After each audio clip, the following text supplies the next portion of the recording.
Hello, welcome to Tweed's Garage. Well, in this video, I thought I'd show you a few little jobs I've been doing down the workshop, sort of making things up for things you might find useful, or you might take something from it that will give you an idea for something. So yeah, we've been using up those little bits of scrap, you know, that you've held on for years. I mean, literally years, saying it'll come in handy one day.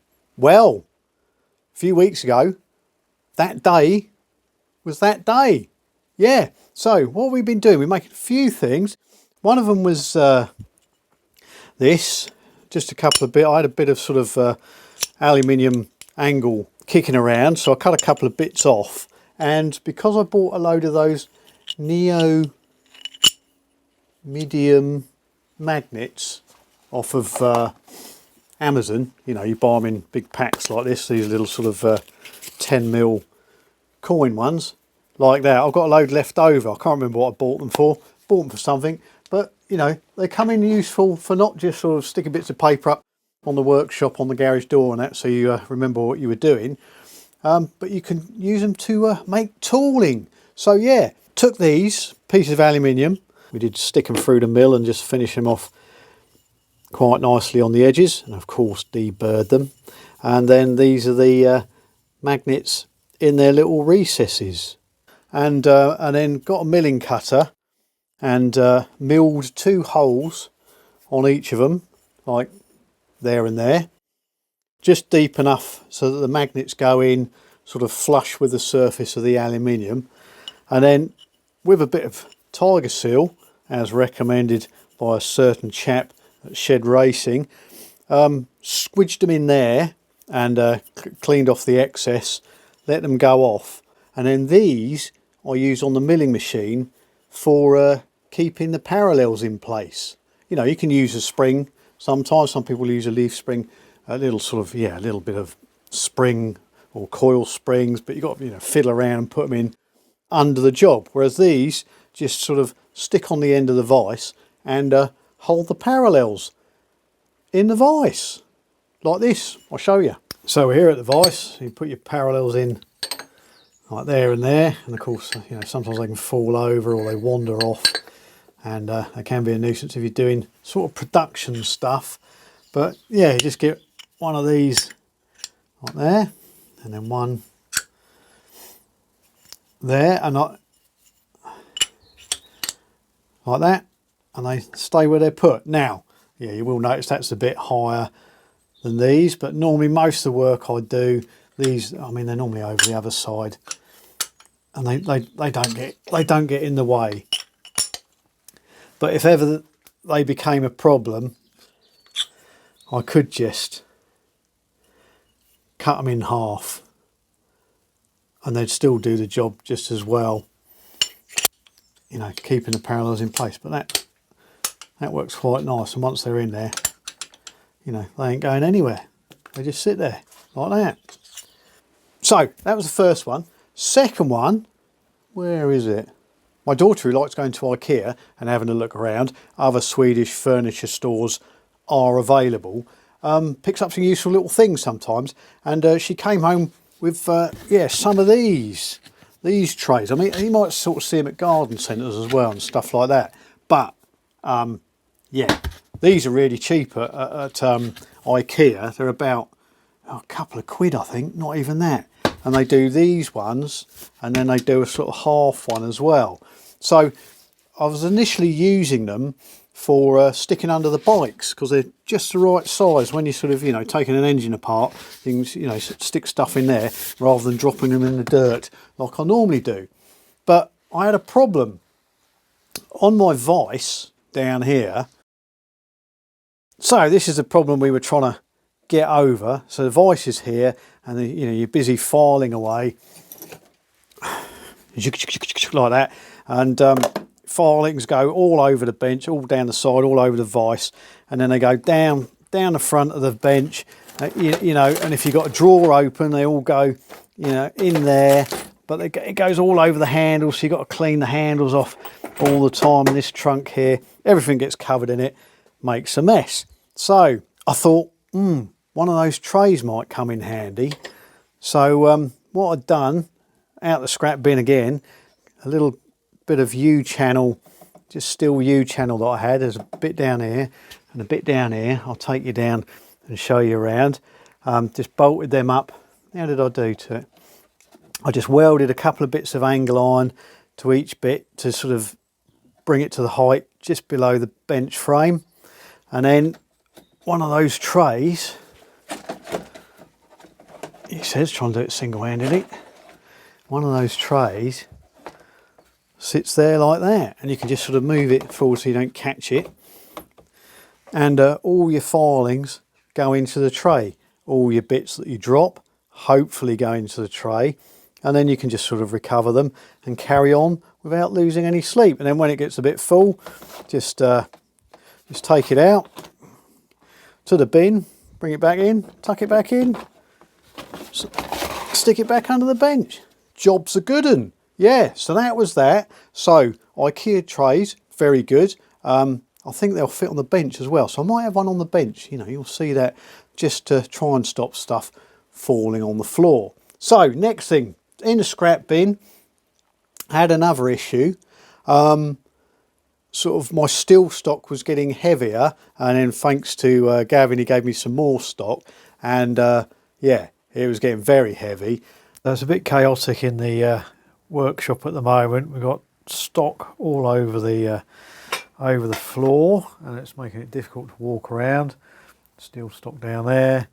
But what I'm trying to do is got these steel bins, and trying to divide it between steel round rod and bar, and sort of, you know, rectangular and square section in another tray. Trouble is, once you get those loaded up with steel, you just can't drag them on these rubber mats. It's yeah, nearly physically impossible. Well, it is for me. As you get older, it gets harder dragging stuff around. So what I'm trying to do is make up a roller system. You know, you could just put, easy option would be to put steel bars or tubes underneath and just roll them in and out. But the trouble is, after a while, those rollers will sort of go adrift, and you'd have to keep relocating them, which would be a pain in the bum. So I'm trying to make a little rolling rack system that they'll sit on, so I can just slide them in and out. So looking around, I found I've got a load of this. This is scaffold tubing, but this is the smaller stuff I think they use for handrails. It's about 34 millimeters. I got a sort of job lot of it. Somebody was sort of selling their lockdown outdoor gymnasium made out of this stuff, and a lot of joints. Not those sort of joints, scaffold joints, which are sort of useful, but I've got loads of it kicking around, and I thought this would be, that would be good. I can make rollers out of that. So the idea was, so I've got 3 lengths all cut to length, and we've started turning the ends like this.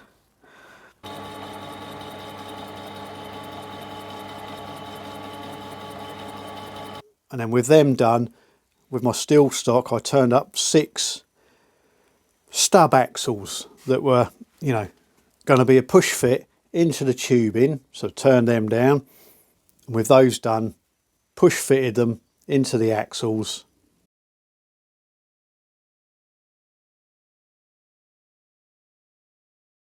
Welded them up, and then with them welded them up, bung them back in the lathe, and then turned down my stub axles to go into my bearings, and then I'll know they're all running concentric. It doesn't really matter too much. It's, you know, it's the thing under the bench on the floor, but you know, standards.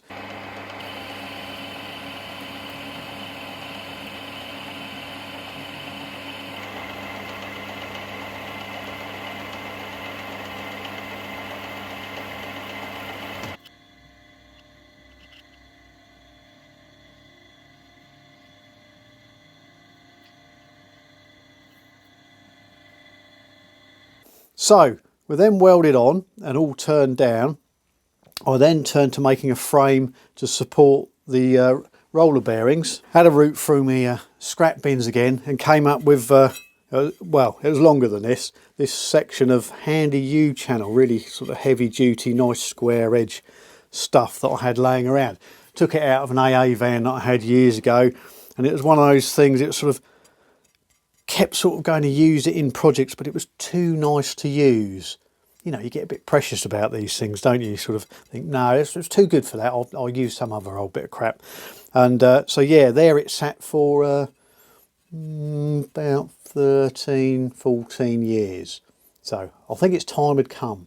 So cut 2 pieces off of that, and then marked out ends and centre, and that'll be the position for my 3 rollers.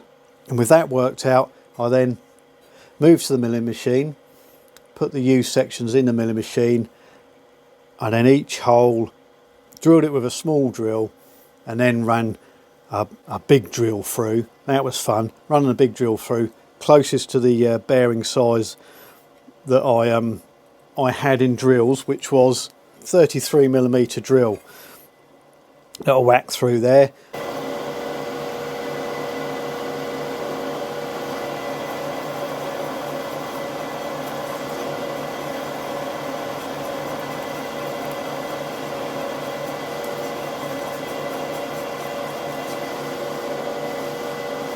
And then with that material taken out, I then went in with a boring head and cleaned up the hole to sort of just under the size of the bearings. So the bearings were going to be a push fit into the U section channel.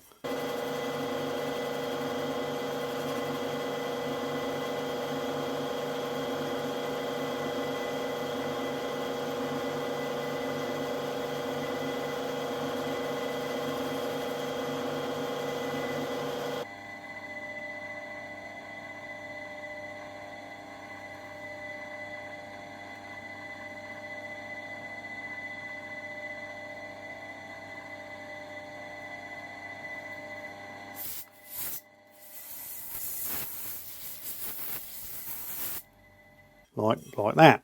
So with the holes bored in the channel, moved over to the bench, pressed in the bearings,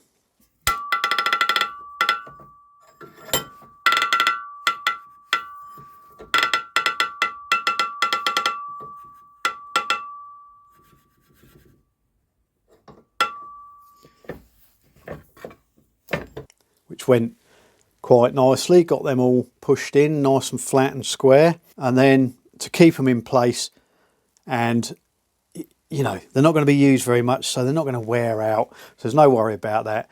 So then I just got the MIG welder out and just sort of dob welded them in two places on the top side of the channel up here.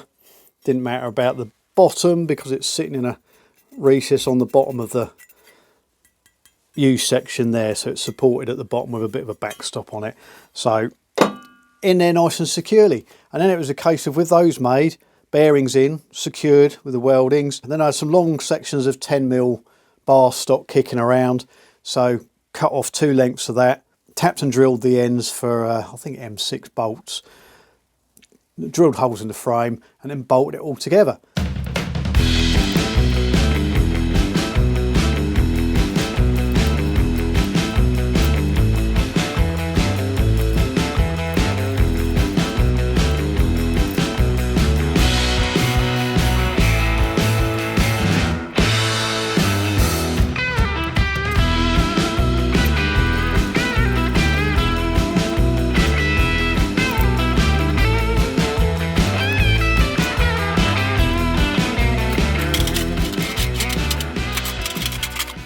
And stuck it under the bench. And to complete the job, what I'd done was I had some wire mesh going rusty outside. I got a section of it in, cut it to size, folded the sides up to take the 2 metal trays, because one's slightly longer than the other. So this works really well. So all I have to do is place this old gash bit of steel rod in front, and it just takes the weight at the front when it comes off the roller frame. See, and I can get to all my stock. So I've got all my square and rectangular and angle iron in this side, and all my round stock in this side. You can just push it back like that. No effort at all. This steel rod's being a bit truculent at the moment. It normally stays where it's put. See, so steel stock out, no broken back, trying to drag these things out across the floor and then just roll them back out the way and tuck him down there. There you go. Neat little solution, I reckon. Another little idea with the magnets is on the lathe, there's two tools I'm always losing, and they're not part of the main kit of the lathe. Really strange. One of them is a pair of needle nose pliers for pulling the swarf off. You know, you put them on the top and then they get used for something else and they disappear, and there's always a temptation to use your fingers, which is not a good idea, not recommended. So I sort of got a sacrificial pair of pliers that are just purely for the lathe. And then the other thing is a spanner, because none of the box spanners that fit on the cross slide actually match the size of the square to lock the saddle down. So you're always scratching around for an adjustable or a spanner or whatever. So I found a spanner that fits. This one here, it's got a quarter BSF or 3/16 Whitworth. Fits perfectly, does the job. So to stop them wandering off, take two of the magnets and then pop them on with a bit of Tiger seal on the tailstock. So yeah, just a couple of magnets Tiger sealed on there, and then my pliers sit down there like that, and my spanner sits there like that, and they're always just at hand when I need them. I can lock that down, put them like that. See, easy peas. Better unlock it because I'll forget. Magnets. So there you go, some simple little solutions using magnets and old bearings. So what else have we been up to? Well, was working on my daughter's car. Well, it wasn't. We put some new hubcaps on. She tends to lose them occasionally.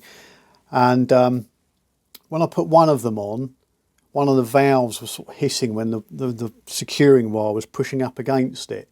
And, you know, I thought I'd just move the valve in the hole where it goes through the rim, just enough for a bit of air to squeak out. So I didn't worry about it, sort of pushed it back on.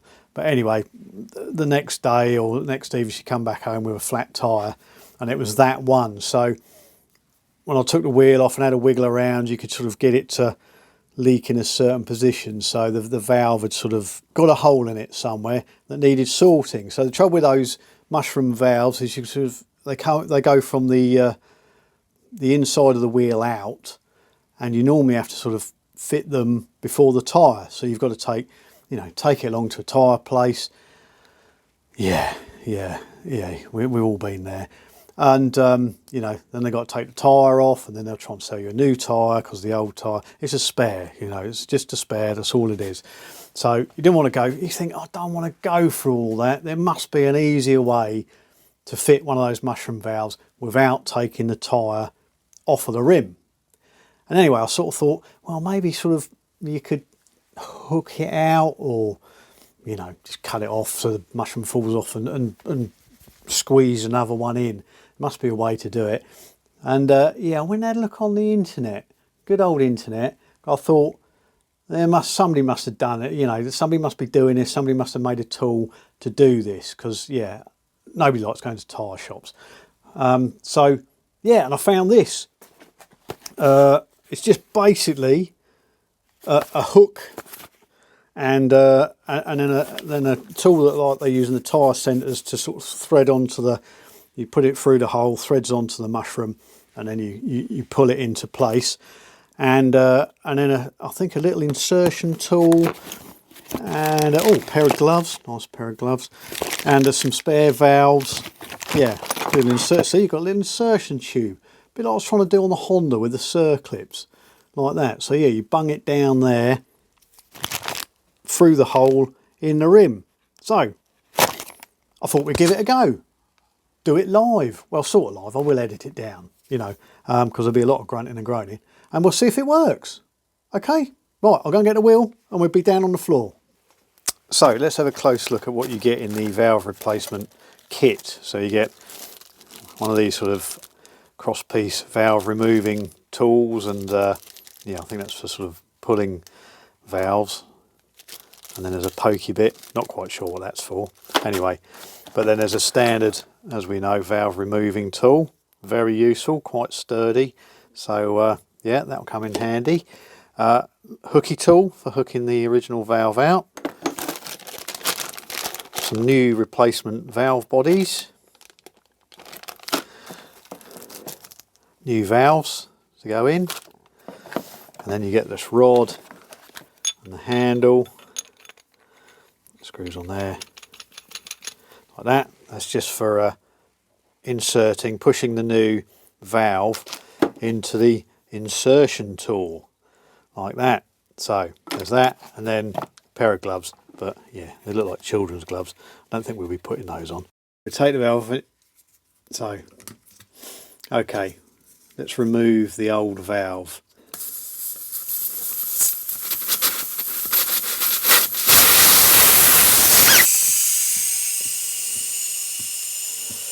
And then the valves that I've got are slightly shorter length.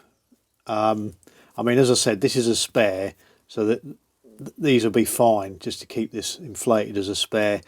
But if you wanted the longer ones, you'd have to get yourself, get yourself a loose set of slightly longer mushroom valves to go in. Okay, let's see if we can hook this out. So this tool goes, I'm meant to sort of push this down the side.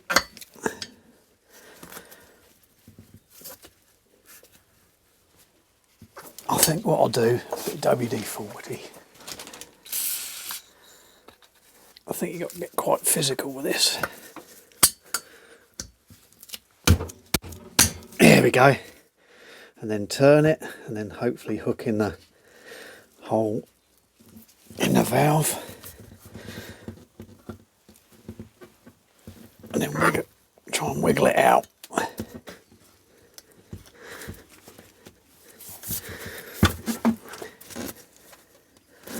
Now, actually, this valve is so cream crackered, I'll try and hang on to the back of it. Yeah, I've got the washer bit. It's just broken off, look. So that is well past its sell by date. See if we can hook out the other bit. Yeah, there's a problem with this tool. It's slightly more open than it needs to be. I think I should have pinched it up in the vise. Yeah, that's my issue there, look. Right, got it out. Had to put a screwdriver behind and press it against the base of the wheel. But what I'd recommend is maybe knocking a bit of length of this hook off and squeezing it in the vise so that it fits nicely through the hole. Trouble is, I pushed it through, it sprang through and then got caught. But it squeezes down in the vise okay, and now it fits fine. But yeah, I'd probably recommend taking a bit of this length off as well.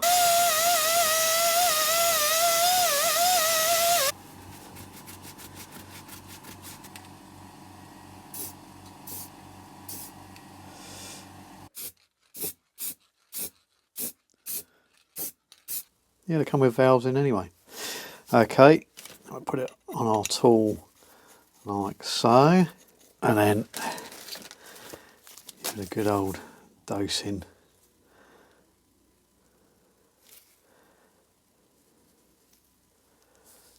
Of lubricant, ready for inserting.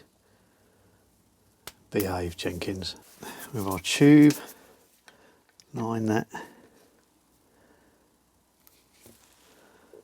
up like that.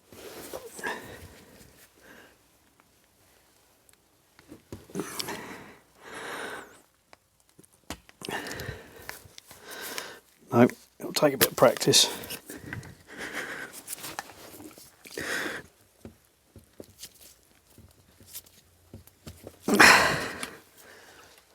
There we go. Right, the trick is to twist it as you're pushing it down the tube.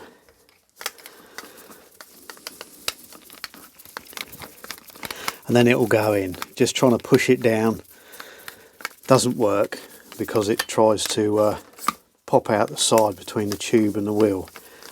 So if you just turn it as you go in it goes. There you go. Valve is in. Just check that valve's seated okay, because a lot of them aren't done up properly from new. See if it takes air.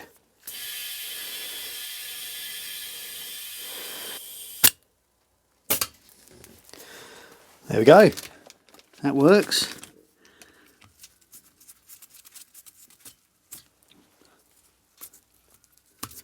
Wiggle it around, because that was the issue we were having. Fine and dandy, job done. So, as an appendix to the video, appendix? That's appendicitis, isn't it? As an extra to the video, I was going to talk about oil cans. This is my oil can I use on the machinery, on the lathe and the milling machine. Before that, I just had, like a lot of people, those sort of Chinese copy Wesco oil cans. Yeah, that weren't very good, tended to fall apart. I think the pump body normally drops into the oil. And yeah, they've got a huge nozzle on the end of them. And I needed this one for the lathe and the milling machine, for the ball oilers. Because with this one, with this fine nozzle, you can push it on and get a lot of pressure behind it, and it'll easily force the oil past the oiler into the oil ways around the machinery. Wasn't cheap. I did them and a half for ages, but did sort of purchase it. I had a few years now. Works very well. Sort of, yeah, Rylang. I think they're made in Switzerland, I think. Yeah, and they'll work at an angle, almost inverted. Yeah, so good oil can, but you know, out of a lot of people's budgets. So that was my main oil can. I didn't really worry about oil cans too much. You know, sort of 3-in-1, or dribbled it on a screwdriver, that kind of thing. Then my friend Chris, he goes around car boot sales and picks up tools for me occasionally, and he picked up me these two Wesco original ones. They were going for a reasonable price, and yeah, he picked them up. I give them a little bit of a clean, not gone too mad because I don't like cleaning. And yeah, and this one, I think this one, I'll try and turn it over without dropping all over the bench. This one stamped up 1933 on the bottom. This one hasn't got a stamping on the bottom, so I'm not sure if it's earlier or later. I'm sure there's a Wesco oil can fan who will know whether it is or not. Anyway, they're all good, work fine. But what I've done is, as I've got a few now, I put different oils in them. So in this one, this was the first one I sort of started using, put my ACF 50 in it, which is this sort of rust inhibitor stuff. I buy it in a bigger bottle, and it comes with this can, but as you can see, yeah, it just the spray thing broke off very quickly. It's just not man enough for it. This is quite thick, goopy stuff, especially when it's cold and difficult to put on the machine. So I just pop it in this can, you know, and give it a little squirt like that, and then you can just rub it on all the flat surfaces all over the machines, all over the chucks. Makes it really easy to apply and keep the rust off your machines. And then as we were building the couple, you know, working on 2-strokes at the moment, this one's just got 2-stroke oil in it, and you just basically just degrease them and get your Sharpie out and mark on them, right on them what they are, and it stays on there. Yeah, don't come off. So yeah, so we know what that is, and that is. And then I was at the Transport Festival last year, and they have a little sort of car booty sort of auto jumble affair, and I picked up this very nice Wesco one. And yeah, slightly different to the other ones. It's a straight one, more for oiling cups and that kind of thing, or you know, just applying oil on axles, stuff like that. But it's very good. It does actually work at an angle like that because it's got baffle plates fitted inside it, so the oil doesn't all rush away from the pump body. There's like a little sump around the pump body here, so the oil can't drain away quick enough before you've pumped it out. Yeah, and it all sort of strips down nicely. Just undo the little nuts there, and yeah, you can tell it's of an age because the pump body's all brass like that. and then you've got a little filler, little brass filler there. And then this one's just filled with engine oil, so I just use that for general oiling. So yeah, they come in all shapes and sizes. They're always turning up at car boot sales and you know, auto jumbles and stuff like that. There's not a lot to go wrong on them. So yeah, pick yourself up a few just to have those different oils in around the workshop. Makes life a little bit easier. There you go, oil can extra. So there you go, a few little improvements around the workshop using up old scraps and leftover bits and bobs. Thought you might find it interesting. And also, yeah, a new little tool that I didn't know about. Works all right, does the job. Don't have to go to the tyre place. Brilliant, what's not to like? Yeah, so there you go. If you like it, give us a little like and subscribe, and we'll see you again in another video. All right, cheerio.